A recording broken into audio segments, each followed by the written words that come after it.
Today we have announced about the AP Science Congress, which will be held during 14, 15 and 16 November. And this is mainly to stimulate interest among scientists, interaction of these scientists with children, and also for general public.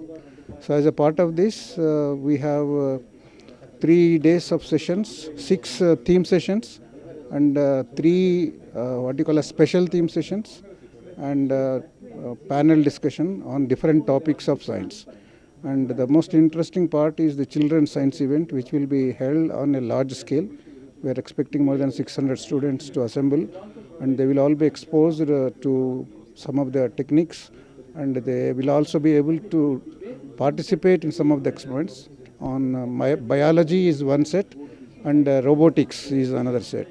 So they will be helped by people from our own university and from IIIT, which is adjacent to our campus, and an expert who is coming from Pune, and they will also coordinate. And then these children are taken from nearby schools. We have requested the schools to send a set of 20 children from each school, because we cannot accommodate if all of them they come. And each set of 20 will be accompanied by 2 teachers each. Then another component will be 2 popular lectures. One will be by Dr. Bomji.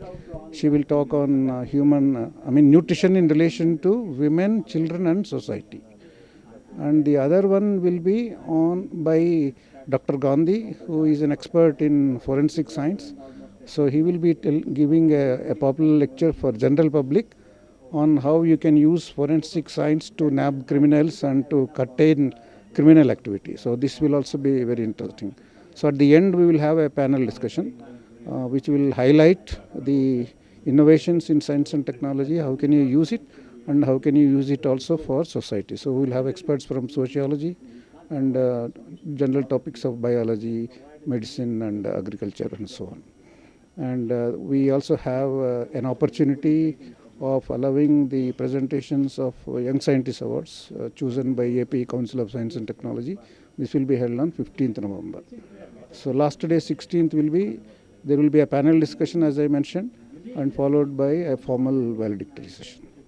Thank you.